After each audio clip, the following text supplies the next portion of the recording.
오늘 말씀의 제목을 한번 같이 고백하겠습니다. 믿음의 세대에 선포된 부의 축복을 받아라. 세 번째 같은 제목의 좀 말씀인데, 하나님이 이 페이스 제너레이션을, 믿음의 세대에게 하나님께서 믿음만 갖는 게 아니더라고. 믿음은 뭘 가져오느냐? 축복을 가져오더라고요. 오직 믿음은 오직 축복을 가져와. 한번 따라하세요. 믿음은 축복을 가져온다. 그래서 원래 믿음이란 뜻은 뭐냐면, 여기 꽃이 있지만 믿음이란 뜻은 받침이란 뜻입니다. 꽃받침이란 뜻입니다. 내 믿음이 너를 구원했다는 얘기는 그 믿음 위에 구원이 올라간 거예요. 그 믿음대로 될지어다 그 믿음 가운데 치유 역사가 나타나는 거고, 그러니까 축복도 그냥 오다가다 뚝 떨어지는 것이 아니라 믿음이 있으면 믿음의 그릇 위에 축복이 따라다니는 것입니다. 아브라함을 믿음의 조상이라고 만들었는데 오직 믿음으로만 살았느냐? 믿음을 따라갔더니 축복이 따라오더라는 것이죠. 그러니까 우리가 하나님이 명령하신 부의 축복을 받으라고 선포하고 있는 이 주제 자체는 철저하게 믿음적인 것이죠. 철저하게 믿음적인 것이죠. 왜냐하면 믿음이 있으면 뭐가 따라온다? 부의 축복이 따라오는 것이죠. 그리고 왜 부의 축복이 따라오느냐? 부의 축복은 믿음이 근거가 돼야 돼. 이것만 100번 빌면 뭐 나온다 그러면 그건 누군 못하겠어. 하나님은 자판기가 아닙니다. 무엇을 보시고? 믿음을 보시고 하는 것입니다. 제가 최근에 어느 종교에서 행사하는 거를 이렇게 봤더니, 모든 종교, 기독교를 제외한 모든 종교들은 인간적인 어떤 행위를 요구해요. 행위를. 비나이다, 신령님께 빌고, 뭐 칠성님께 빌고, 뭐 성황당 가서 빌고, 뭐 바위 밑에 가서 갈고, 또 어디 배 타러 가는 사람은 용왕님께 빌고, 어떻게 많은지도 몰랐죠. 뭐 빌고. 제가 그랬지만 전이 네팔에 세계 여행 이런 거 할 때 네팔에 있는 라마교 소개할 때 보면 가슴이 터집니다. 멀쩡한 사람들이 땅바닥에 기어갖고, 이것은 삼보일배도 아니야. 세 걸음 지나가고 일본 한번 전하고, 세 걸음 한번 전, 이것도 아니고 애시당초부터 기어서 히말라야 산꼭대기 바위산을 향하여 올라가. 왜 그렇게 올라갔냐고 그랬더니, 내가 이렇게 기어서 저 꼭대기까지 올라가면 우리 가정이 복을 받는데, 그래서 가정을 위해서 내가 이 산을 무릎을 다 까줘도 기어 올라간다는 거예요. 그들이 가지고 있는 믿음이야. 그들이 믿는 신은 그런 거야. 인간이 뭔가 가서 산꼭대기에 올라가 다 까지고 터져야, 아이고 내가 너한테 복을 주겠다, 이런 거 하는 거예요. 아니 저 멕시코나 저 남미 동남아시아 저 산속에도 마찬가지, 아프리카 마찬가지지만 이 사람들은 인간의 지극정성을 애를 잡아 심장을 들이는 거라고 이 짓을 했다니까요. 지금도 간혹 고고학적으로 뭐가 이렇게 해서 유물이 나오는데 보면, 어느 토굴에 보니까는 어린 애들이 막 수십 명이 그냥 통째로 유골이 나와. 보니까 가슴이 갈려 있어. 가슴이 갈렸다는 얘기 뭐예요? 심장을 끄집어. 전 실제로 멕시코 시티의 꼭대기 가서 봤다니까요. 이 재단이 뭐 하는 재단인지 아느냐? 어린아이 심장을, 그 소위 말하는 사제라는 사람이 그걸 갖다가 가운데 네모난 데다 던져. 심장이 뛴대요. 바다다바닥 튄다는 거예요. 그럼 피가 막 튀는 거예요. 그러면 사방으로 피가 흘러서, 그것도 피가 흐르는 물줄기, 어떤 통로 같은 게 있더만, 그 짓을 해야 무슨 신이 복을 준다고 말하는 거예요. 그러나 여러분 보십시오. 우리가 이 아브라함에 대해서 하나님 복을 주시는 믿음의 세대라는 말이 강조가 되는 것은 뭐냐면, 하나님은 자기 백성들에게 그런 걸 요구하는 게 아니었어요. 하나님에 대한 믿음을 가지고 믿음의 축복을 주시더라고요. 그래서 여러분, 기독교가 다른 종교하고 다른 것은 뭐냐? 다른 종교는 뭔가 이렇게 해야 복을 준다고 생각을 하지만, 기독교는 하나님의 말씀의 근거에서 축복을 주시는 겁니다. 약속의 근거에서 주시는 겁니다. 아브라함이 하나님을 찾았습니까? 하나님이 아브라함을 찾았습니까? 하나님이 아브라함을 찾았습니다. 여러분, 정리하고 가겠습니다. 이 이야기는 뭐냐면, 아브라함을 향한 하나님의 계획을 보면 내가 어떻게 하나님과의 관계를 갖는지를 알게 되는 거거든요. 아브라함이 하나님을 찾아서 만난 것이 아니라 하나님이 아브라함을 선택하여 만났습니다. 아브라함이 하나님 앞에 나의 길을 지시하여 주시옵소서 하지 않았습니다. 하나님은 이제부터 내가 너의 길을 지시해 주겠다고 말씀했습니다. 하나님 아버지, 내가 하늘의 별과 같이 복을 받게 해주세요. 복을 빈 적이 없습니다.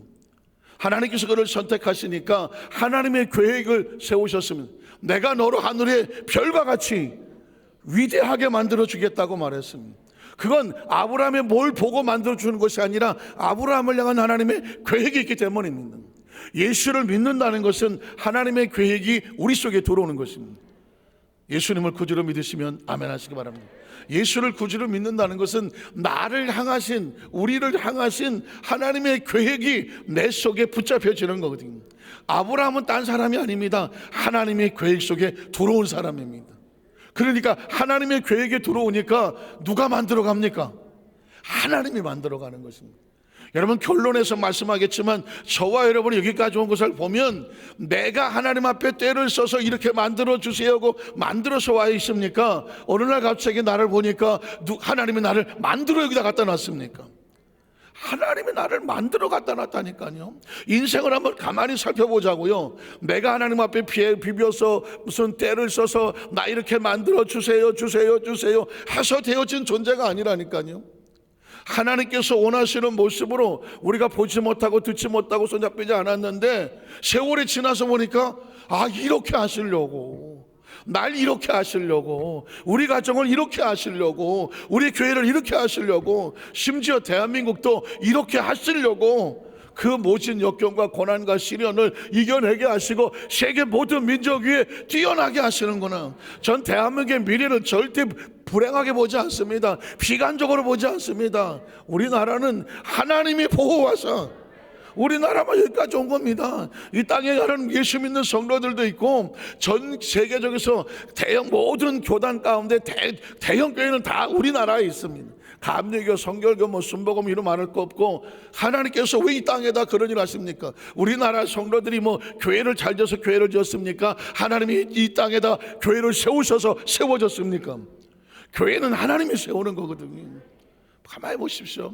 아브라함 하나님 앞에 내가 우리 자손들이 잘 되게 해주세요라고 자식을 위해서 하나님께 빌었습니까? 아닙니다. 하나님이 아브라함을 축복하시니 네 자식은 잘 되게 있다고 말합니다. 기억하십니까? 내가 너희 아버지 아브라함 때문에 너를 축복하겠다고 말하지 않습니까?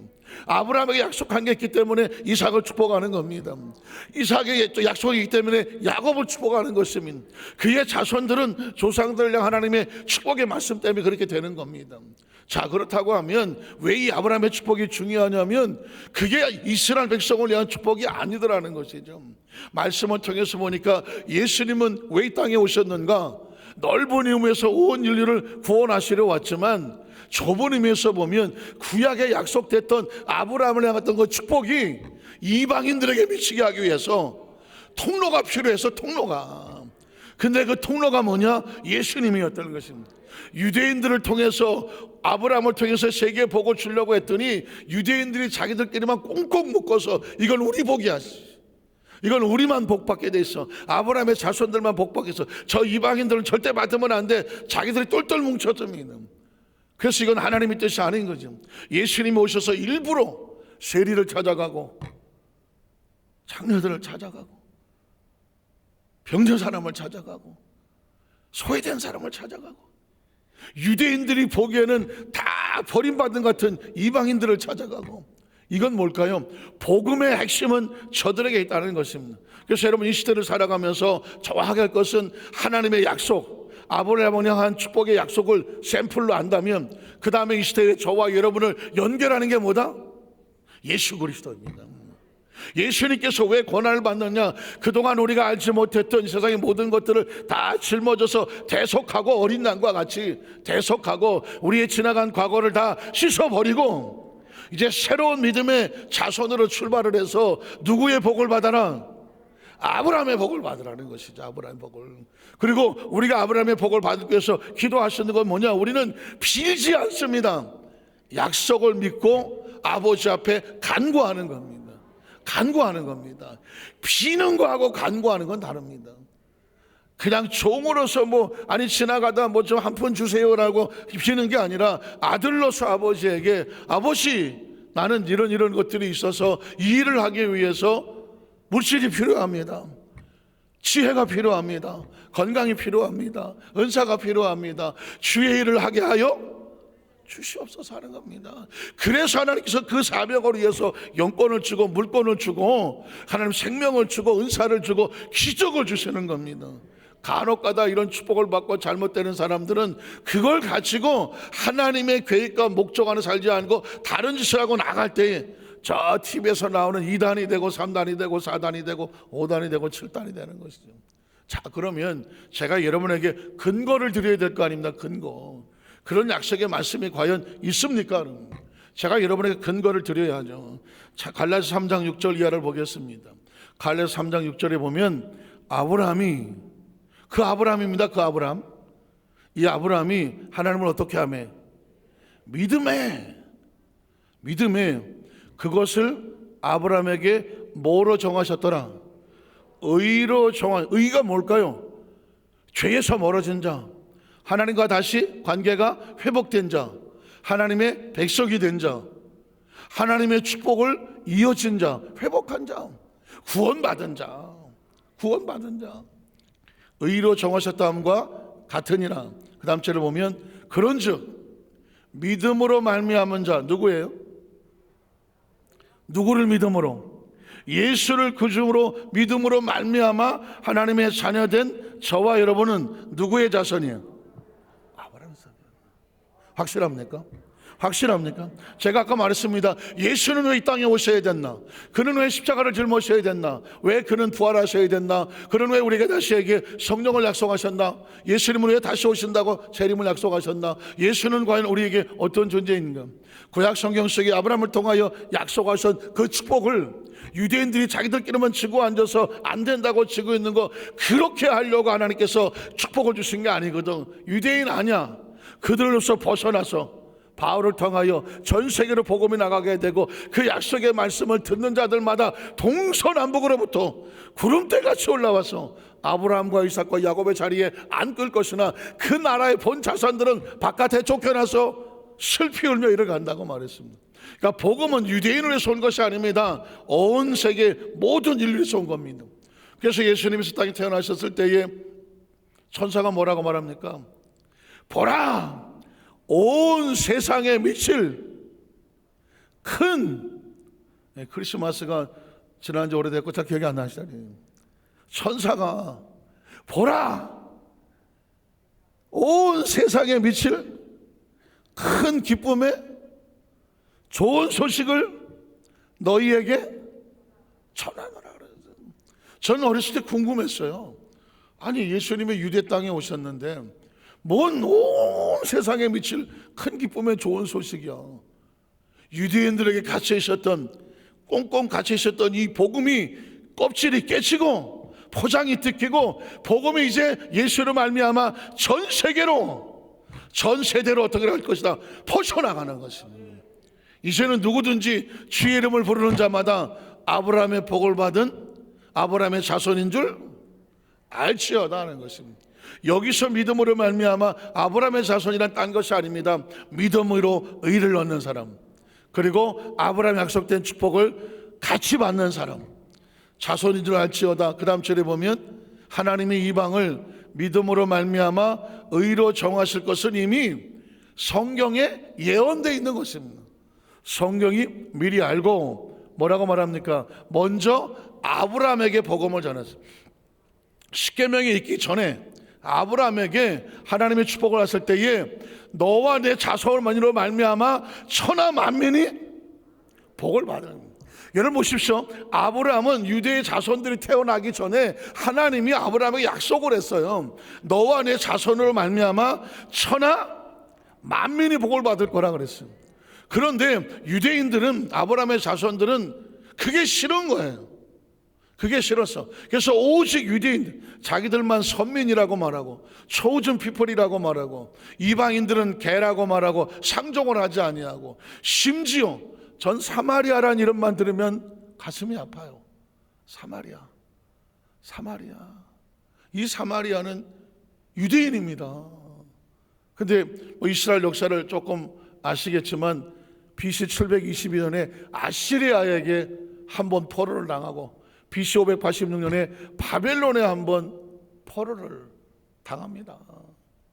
그런데 이 어떤 족속은 그냥 우리도 일본 일제시대 때 막 그 이름도 바꾸고 막 나라를 없애볼 민족 말살 정책을 했지 않습니까? 문화도 바꾸고 막 언어도 바꾸려고 했었지 않습니까? 그건 나라를 없애려고 하는 거거든요. 아시리아도 그랬어, 아시리아. 그러니까는 그때 완전히 피가 막 섞여버린 사람이 있고, 그러나 바벨론은 또 한 사람은 어떻게 했느냐? 그냥 너네들끼리 살아. 포로를 식민지가 됐지만 그냥 너네들끼리 모여서 그 집단을 이루고 살아. 간섭을 하지 않았습니다. 포로들 만에 이제 70년 만에 다시 돌아왔는데 돌아와 보니까 피가 갈린 사람들이 돌아왔어. 피가 갈린 사람. 그러니까 어떻게 합니까? 이렇게 말하면 아이 저 유대인이 나가서 저 다른 나라 남자하고 아유 몸이 섞이고 저건 우리 민족이 아니야. 도대체 누구 때문에 그렇게 됐습니까? 나라가 약해서 백성이 피투성이가 됐는데 포로돼서 돌아왔더니 뭐라고 말하냐면 저 부정한 백성은 우리 유대인이 아니야. 그래서 어떻게 안 받아주니까 근처에 살았어. 근처에. 그게 사마리아이냐. 유대인이란 말도 하지 못하고 피가 섞여서 자식들은 다 혼혈아야. 혼혈아. 그러니까 그 천대와 손가락질을 받는 사람들이 사마리아인. 여러분 혹시 아시잖아요. 우리나라도 저 원나라 때 그 몽고에 많은 조공을 받습니다. 이 나라가 정말 연약하면 고생하는 거는 아이들하고 여자들 아닙니까 예전에. 그래서 막 조공으로 막 젊은 처자들이 많이 끌려갔잖아요. 끌려가서 피투성이로 막 엉망이 되고 병이 들고 뭐 몸도 한쪽이 잘못 쓰고 그럼 어떻게 도망을 치고 그래서 고향으로 돌아오는 거 조국이라고 돌아오는 거. 그리고 고향 마을로 들어오려고 그러는데 못 돌아가 거기를. 왜냐하면 저건 고향으로 돌아오는 여자들인데 내 새끼 내 딸이 돌아오는데 그걸 갖다 맞맞아주고 뭐라고 불렀냐면 환향녀라고 불렀어. 환향녀. 고향으로 돌아오는 여자인데 그걸 뭐라고 불렀냐면 환양년이라고 불렀어. 환양질했다 들어보셨죠? 환양질이 거기서 나왔어. 아니 그 사람이 그 여자들이 원나라에 가서 그 사람이 몸을 뺏긴 게 그 사람들이 뺏기고 싶어서 뺏겼습니까? 사람이요 얼마나 이기적인지 몰라요. 저기밖에 모르는 거예요. 그래서 그 자기 집안에 그런 여자 돌아오는 건 집안 망신 수치라고 안 받아줬어. 그게 환양년이야. 사마리아는 그런 거거든요. 유대인들이 얼마나 나쁜 놈의 새끼들이네요. 사실은 이 사람들 아직도 그러잖아요. 제가 지난주에 그랬잖아요. 아직도 유대인들은 기독교인들을 갖다가 어떻게든지 자기 땅에 발 못 치도록 못 치도록 하고 있는 게, 왜냐하면 자기들이 십자가에 못 박혀 죽었다는 이 피투성이 사건을 감추기 위해서 예수를 메시아로 인정하지 않고 기독교인들이 들어와서 자기 젊은 세대들을 복음으로 예수로 변화시키는 것에 대해서 지금도 두려워서 막고 있습니다. 미국이 배후에 없었으면요 이스라엘에서 복음 증거하면 다 잡아가다 집어넣었어. 이런 피투성이. 여러분 기억하십시오. 이걸 깨트리러 온 것이 누구라고요? 예수님입니다. 예수를 믿을 때 우리는 그냥 예수를 무슨 4대 성인 중에 하나가 아니라 하나님이 갖고 계시는 인류를 향한 그 역사 속에 잘못 휘어진 유대인들로서부터 건져내는 거예요. 진짜 복음은 유대인으로부터 건져내는 거고 율법에서 건져내는 것이고 형식에서 건져내시고, 하나님이 예수님이 제일 싫어하는 게 뭐냐면 형식적인 신앙인 거예요. 예수를 믿는 건 있는데 유대인이 돼가는 거지. 내가 예수를 몇 년을 믿었는데 당신은 얼마 믿었어? 신앙생활 오래 한 게 계급입니까? 내가 말이야 이렇게 많은 일을 했는데 당신은 뭐 했어? 자신이 헌신하고 이런 것들을 계급으로 삼아. 이건 유대인입니다. 유대인입니다. 복음인들은 자신이 하나님 앞에 해놓은 모든 것에 대해서 내가 없습니다. 내가 한 게 아니라 누가 한 겁니까? 하나님이 한 겁니다. 그러니까 뭐라고 말합니까? 이건 다 주님이 하시는 겁니다. 다른 사람 잘하는 사람 있으면 격려해주고. 넘어져 있는 사람 보면 저거 어떻게 가서 이렇게 세워주고, 나보다 저 못한 사람이 있으면 중보기도 해주고, 내가 제일 잘하는 것 같으면 혹시라도 내가 제일 잘하는 그 전면에 서 있는 나 때문에 혹시라도 실족당하는 사람이 있을까봐 겸손하고. 나 세상에 얼마 전에 우리 아들이 전화해갖고 뜬금없이 아버지 겸손하셔야 되겠어요. 내가 철예배 끝나고 나서 은혜 충만했을 때 전화 받았으니까 내가 아무 소리 안 하고 꾹 참고 있었지. 야, 그것도 힘들대. 그래서 내가 왜? 그랬더니 자기가 이제 어디 가서 예배를 드렸는데 목사님이 그 겸손에 대해 설교를 하셨대. 그러면서 야, 정말 하나님이 크게 쓰시고 들어 쓰시는 그런 목회자가 됐던 리더자가 되면 겸손해야 되겠구나. 그래서 은혜를 받았대. 그러면 지가 겸손해야지. 아니, 지가 겸손하면 되지. 은혜 받았으면 왜 나를 끌고 들어가? 그러면서 아버지 생각이 났대.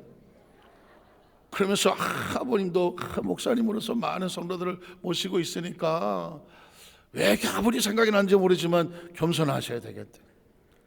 내가 그날 정말 철야가 아니고 목요일만 됐어도 내가 지금 너나 겸손해 그러고 싶은 마음이 여기까지 올라오는데 이것도 성령님의 음성이구나. 그래, 알았어. 그런데 지금 생각하니까 지나 겸손하지. 어쨌든 사실 이런 겁니다. 예수를 믿고 은혜 받은 사람은요, 내가 겸손해지는 것이고, 내가 겸손해지고 다른 사람을 높여주고 격려해주고, 이게 복음이에요. 그래서 유대인이 안 되려고 진짜 몸부림쳐야 돼요. 유대인도 유대인 되고 싶어서 유대인 됐나요? 어느 날 보니까 아브라함의 자손이고 막 이스라엘이 성지야, 막 동서남북에서 성지 순례온다 그러지. 야, 이 땅은 뭐 대단한 땅인가 보다. 자기들은 뭐 예수도 믿지도 않으면서 예수 믿는 사람들 뭐 천주교인들 뭐 그냥 막날라 들어와서 하고 가니까 지네들이 뭐가 된 거나 되는 것처럼 그렇게 생각을 하는 겁니다. 여러분 신앙생활 하시면서 오래 되실수록, 기도 많이 하실수록 조심하셔야 됩니다. 당신 기도 얼마에? 난 하루에 4시간에 4시간도 안 하는 것들이 기도한다고. 아이고 정말. 여러분 어떻게 생각합니까? 이거 어울립니까? 이거 기도하는 사람 말입니까? 아니잖아요. 당신 전도 몇 명 했어? 나는 1년에 3명씩 해. 내가 돌아 한 40명인 것 같아. 몇 명 했어? 2명? 그걸 전도라고 하냐? 어떻게 생각하십니까? 말은 맞는 것 같아요. 말은 맞는 것 같아. 그렇지만 이게 복음입니까? 복음 아닙니다. 복음, 진짜 복음이 들어온 사람은 어떻게든지 마지막 순간까지 다른 사람을 살리고 편안하고 은혜를 끼치고 부드러워지는 거예요. 이게 복음이에요. 그래서 끝까지 선줄로 하는 사람은 넘어질까 조심하고, 나중된 자가 먼저 되고 먼저 나중 자가 있으니 끝까지 어떻게 나는 하나님의, 나의 나 된 것은 그냥 하나님의 은혜입니다. 이거 붙잡고 가셔야 돼요. 그럼 뭐 저도 마찬가지죠. 그러니까 혹시 그런 얘기 들어보십니까? 나의 인생을 오래 사니까 점점 세상이 두려워진다. 그리고 젊은 사람들이 두려워져. 이유가 뭔지 아십니까? 행동이 조심스러워져. 제가 지방예를 가고 이렇게 하면 이제는 거의 고참이에요. 제가 80명 중에 이렇게 서열을 따진다면 뭐 대여섯 번 다섯 손가락 안에 들 것 같아. 목사 안수로 따지고 그렇게 되면. 그런데 젊은 목사님들이 두려워. 행동이 조심해. 말도 존댓말을 해요. 혹시라도 저 정도 목회를 하고 저 정도 신앙생활을 하고 한 목사님이 저거밖에 안 돼? 혹시라도 후배들이 그렇게 말할까봐 얼마나 조심스러운지 몰라요. 혹시 교만하게 보일까봐. 혹시 왜 우리 교회가 안산 시흥지방의 80개 중에서는 그래도 안산 시흥지방에서는 우리 교회가 제일 큰 교회예요. 쉽게 말하면 장자의 사명을 가지고 있어. 그러다가 보니까 제가 말 하나 행동 하나를 조금만 삐끗하면 교만할까? 교만한데? 이런 소리 들을까봐 진짜 조심하고 진짜 더 조심합니다. 여러분 마찬가지입니다. 우리가 신앙생활 오래 해서 장로님 되고 권사님 되시고 지역정국제면서 오래 신앙생활 하시다 보면 진짜 두려운 건 아까 유치부 같은 애들이에요. 윤여보 같은 애들은 나 아까 애들 무서웠어. 쟤네들이 자라는 과정 속에서 우리를 보고 혹시라도 잘못 보고 자랄까 봐. 아, 저래도 되나? 뭐 저래도 되는데 뭐. 애들은 보고 자라잖아요. 점점 두려워지는 겁니다. 저와 여러분 마찬가지예요. 신앙생활 하면서 나 혼자만 열심히 하고 살아왔지만 어느 날 보니까 나의 뒤통수를 보고 따라오는 사람이 있어. 나의 뒤통수를 보고. 저는 우리 여도수 한사교회 모든 성도들 이번에 성령 대망회를 같이 하면서 다시 새롭게 마음을 다지고 신앙을 다지고 믿음을 다지고 서실 수 있는 저와 여러분이 되시기를 간절히 정말 간절히 간구합니다. 자, 그러면 저는 분명히 아무리 그래도 시간 안에는 바로 끝내요.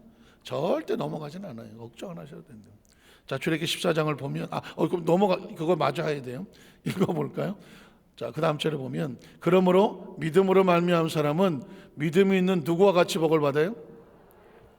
정확히 집어넣으셔야 돼요. 왜 아브람 하냐면 아브람을 알아야 내가 받을 복을 알아요. 아브람을 알아야 내가 받을 복을 알아. 믿음으로 말미암은 자는 믿음이 있는 아브라함과 함께 복을 받아. 자, 그 다음 절에 보면 그리스도께서 우리를 위해서 저주를 받은 바 되사 율법의 저주 우리의 속량 십자가를 지시고 대속하신 이유도 이것 때문이에요. 우리를 속량하셨으니 기록된 바 나무에 달린 자마다 저주 아래 있는 자라 했으면 십자가는 저주예요. 예수님은 저주의 자리에 올라가신 거예요. 그런데 그것이 누리가 올라가야 될 저주의 자리를 예수님이 대신 짊어지셨으니 대속이라고 말하고, 예수님이 십자가를 졌으니 너희는 십자가를 지지 말라죠. 전 그렇게 생각합니다. 물론 누구든지 나를 따라오게 되는 자기를 부인하고 자기의 십자가를 지고 나를 따라와라. 이때 제 십자가는 사명입니다. 입제 십자가는 사명입니다. 그러나 대속의 십자가는 대신 갚았으니 네가 갚을 일이 없어. 이해가 되십니까? 내가 너의 빚을 갚았으니 넌 더 이상 빚쟁이가 아니야. 그러니까 네가 빚 갚으려고 애쓸 필요 없어. 너의 빚은 내가 갚았느니라. 죄의 값을 갚았고 저주의 값을 갚았고 네가 질병으로 당해야 될 값을 내가 대신 갚았고 징계도 대신 내가 갚았고 사망이 우리를 달려들려고 할 사망의 빚도 내가 갚았어. 그러니까 너희는 죄에서 나와서 의인이 되어야 되고 저주에서 나와서 부유한 자가 되어야 되고 질병에서 나와서 건강한 자가 되어야 되고 연약한 자에서 나와서 능력 있는 자가 되어야 되고 사망에서 나와서 부활하고 영생하는 자가 되어야 돼요. 그래야 십자가에 빛이 나는 거예요. 예수님 말씀하지 않습니까? 율법의 저주에서 속량하시려고. 그래서 어떻게 그리스도 예수 안에서 누구의 복이? 아브라함의 복이 누구에게? 왜 유대인이 아닌 이방인일 거예요. 유대인들은 지들은 가만히 있어도 받는 줄 알아. 아니야. 예수님께서 이방인에게 미칠 수 있는 대속의 제물이 되어주셔서 이방인에게 미치게 하고 또 우리가 누구야? 예수를 구주로 믿고 믿음으로 구원받은 저와 여러분은 믿음으로 말미암아 어디까지가? 성령의 약속을 받게 하려 하느니라. 부활의 미래, 과거는 십자가, 대속. 부활의 미래는 성령. 그래서 여러분, 이 시대는 또다시 성령 시대야. 제가 이 성령 대면을 말씀을 나누면서 보니까 또다시 성령이야. 성령밖에 없어. 제가 대학원 다닐 때에 어떤 1년 선배예요. 그때 그분이 아마 육군 대위인데 변제 제대를 앞두고 대학원을 다니더라고요. 서울에서 근무했던 것 같아요. 저보다 1년 선배인데 개인적으로 상당히 존경했어요. 굉장히 영적으로 사시던. 딱 보면 알잖아요. 저는 우리 여도수 만상교회 성도들이 그랬으면 좋겠어요. 성도들끼리 섞어 놓아도 저 사람은 여도수 만상교회 성도인가 봐. 딱 영적인 건 칼라가 금방 드러나요. 어디에 딱 섞어 놔도 영적인 사람은 벌써 행동이 다르고 말이 다르고 움직임이 다르고 기도가 달라요. 그 100명을 앉혀놨는데 여의도 스모께서 난다긴다는 사람이 100명이 들어와 있는데 그분은 제가 딱 보니까 말하는 것도 어렵고 행동하는 것도 어렵고 영적이에요. 그래서 영적인 사람은 영적인 것에 끌려갑니다. 어떻게든 그 사람과 대화를 자꾸 많이 해서 그 영적인 것을 교류하고 싶은 마음이 들어서 그래서 제가 한번 대화를 했죠. 선배님, 늘 그 영적으로 기도하신 모습이 참 좋습니다. 그걸 말이라도 붙인 거예요. 근데 말이 차. 누가 선배입니까? 깜짝 놀랐지.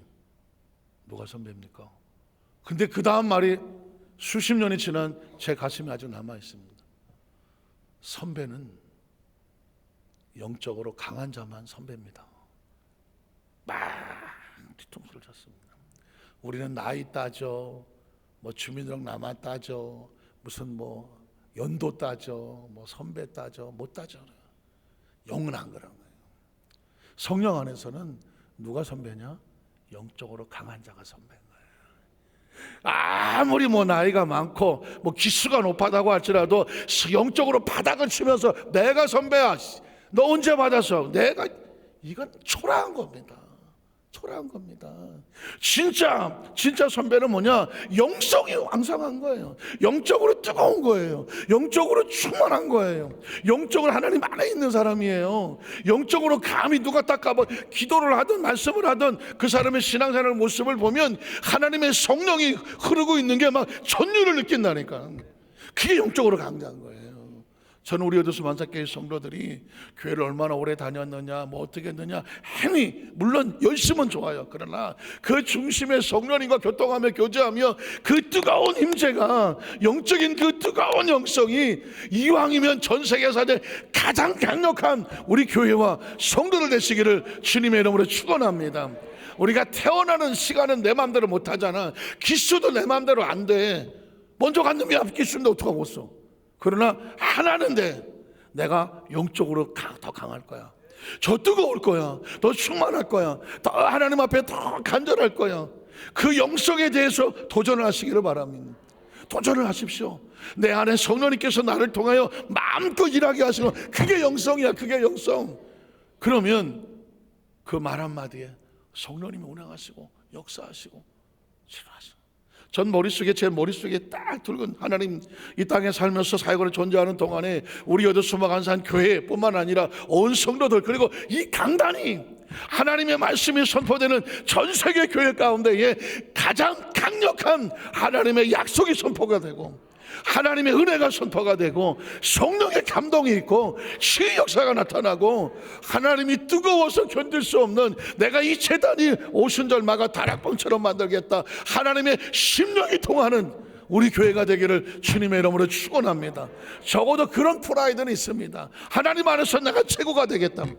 그 최고란 교만이 아니라 더 가까이 가겠다, 더 절박하게 가겠다, 더 절실하게 가겠다. 하나님을 아는 것만큼에서는 내가 절대로 침노하여 가장 가까운 자가 되겠다. 이게 저의 심정입니다. 저는 우리 어두스 만삭교회 성도들이 그런 심정을 가지고 앞에 서기를 주 이름으로 축복합니다. 오늘 창세기 14장에는 두 명의 왕이 나옵니다. 소돔 왕이 나오고 살렘 왕이라고 나옵니다. 소돔은 기억하시죠? 소돔과 고모라, 나중에 롯이 심판을 받을 때 그 롯이 빠져나왔던 소돔과 고모라, 음란하고 타락하고. 소돔의 소돔이라고 하는 것은 조심스럽지만 동성연애의 어떤 표현처럼 되어 있는 그런 성적이 타락된 곳이 소돔입니다. 근데 그렇게 타락하기 직전에 소돔 왕과 그리고 살렘, 샬롬이 무슨 뜻입니까?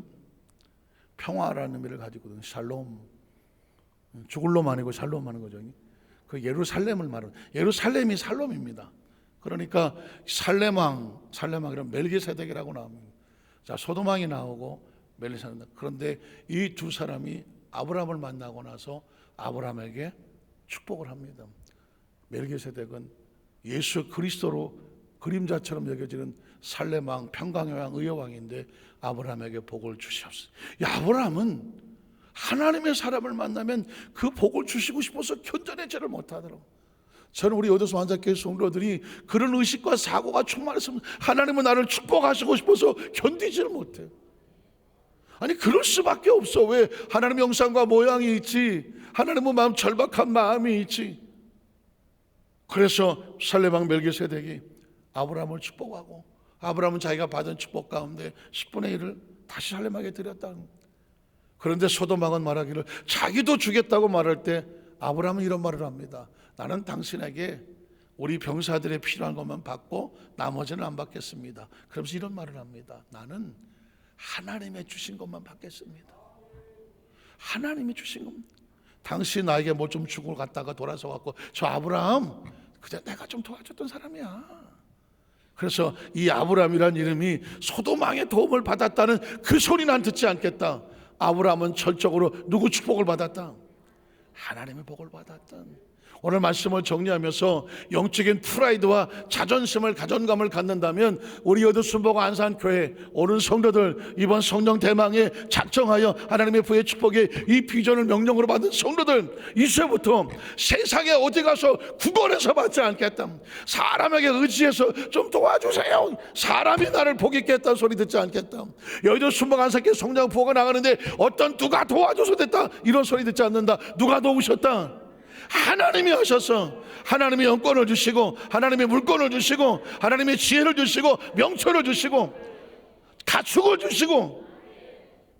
근데 빌딩이 효과가 있는 것 같아요. 빌딩을 주시고 하나님은 그 시대 속에서 가장 중요하시는데 전 영권과 물권과 건강을 받으셔서 이 살았으면 어차피 한 번밖에 못 살잖아. 성령 충만 받아서 나의 삶에 하나님의 후회 없이 하나님 나를 사용하여 쓰시는 수많은 간증과 축복이 저와 여러분 가운데 충만하시기를 주님의 이름으로 축원합니다. 기도하겠습니다.